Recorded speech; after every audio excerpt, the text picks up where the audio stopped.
A Man Who Had No Eyes, a short story by McKinley Cantor. A beggar was coming down the avenue just as Mr. Parsons emerged from his hotel. He was a blind beggar, carrying the traditional battered cane and thumping his way before him with the cautious, half-furtive effort of the sightless. He was a shaggy, thick-necked fellow.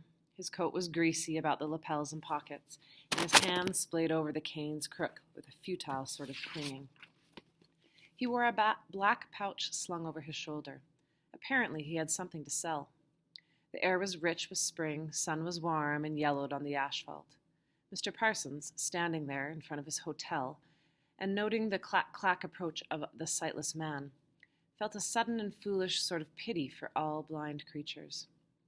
And, thought Mr. Parsons, he was very glad to be alive. A few years ago he had been little more than a skilled laborer. Now he was successful, respected, admired. Insurance. And he had done it alone, unaided, struggling beneath handicaps, and he was still young. The blue air of spring, fresh from its memories of windy pools and lush shrubbery, could thrill him with eagerness. He took a step forward just as the tap-tapping blind man passed him by. Quickly, the shabby fellow turned. "Listen, Governor, just a minute of your time?" Mr. Parsons said, "It's late. I have an appointment. Do you want me to give you something?" "I ain't no beggar, Governor." "You bet I ain't. I got a handy little article here." He fumbled until he could press a small object into Mr. Parsons' hand. "That I sell, $1. Best cigarette lighter made." Mr. Parsons stood there, somewhat annoyed and embarrassed. He was a handsome figure with his immaculate gray suit and gray hat and malacca stick. Of course the man with the cigarette lighters could not see him. "But I don't smoke," he said. "Listen, I bet you know plenty of people who smoke. Nice little present," wheedled the man. "And, mister, you wouldn't mind helping a poor guy out?" He clung to Mr. Parsons' sleeve. Mr. Parsons sighed and felt his vest pocket. He brought out $2 half-dollars and pressed them into the man's hand.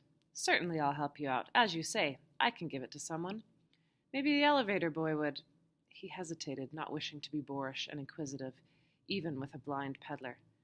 "Have you lost your sight entirely?" The shabby man pocketed the $2 half-dollars. 14 years, Governor." Then he added with an insane sort of pride, "Westbury, sir. I was one of them." "Westbury," repeated Mr. Parsons. "Ah, yes, the chemical explosion. The papers haven't mentioned it for years, but at the time it was supposed to be one of the greatest disasters in— They forgot all about it." The fellow shifted his feet wearily. "I tell you, Governor, a man who was in it don't forget about it. Last thing I ever saw was C-Shop going up in one grand smudge and that awful gas pouring in and all the busted windows." Mr. Parsons coughed, but the blind peddler was caught up with the train of one of his own dramatic reminiscences. And also he was thinking that there might be more half-dollars in Mr. Parsons' pocket. "Just think about it, Governor. There was 108 people killed, about 200 injured, and over 50 of them lost their eyes, blind as bats." He grouped forward until his dirty hand rested against Mr. Parsons' coat. "I tell you, sir, there wasn't nothing worse than that in the war. If I'd lost my eyes in the war, okay, I would have been well taken care of. But I was just a worker, working for what was in it, and I got it. You're so right I got it while others were making their dough. They was insured, don't worry about that. They—" "Insured," repeated his listener. "Yes, that's what I sell." "You want to know how I lost my eyes?" cried the man. "Well, here it is." His words fell with the bitter and studied drama of a story often told, and told for money.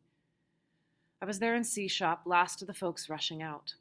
Out in the air there was a chance, even with the buildings exploding right and left. A lot of guys made it safe out the door and got away. And just when I was about there, crawling along between those big vats, a guy grabbed me by my leg. He says, 'Let me pass you.' Maybe he was nuts, I don't know. I try to forgive him in my heart, Governor. But he was bigger than me. He hauls me back and climbs right over me, tramples me into the dirt. And he gets out, and I lie there with all that poison gas pouring down on all sides of me and flame and stuff."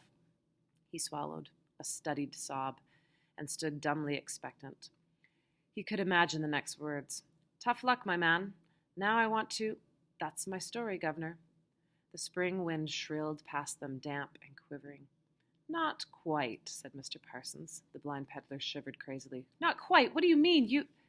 The story is true," Mr. Parsons said, "except it was the other way around." "Other way around?" he croaked unamiably. "Say, Governor, I was in C's shop, said Mr. Parsons. It was the other way around. You were the fellow who hauled back on me and climbed over me. You were bigger than I was, Marquard. The blind man stood for a long time, swallowing hoarsely. He gulped. Parsons, by heaven, I thought you... And then he screamed fiendishly, yes, maybe so, but I'm blind. I'm blind, and you've been standing there letting me spout to you and laughing at me every minute. I'm blind.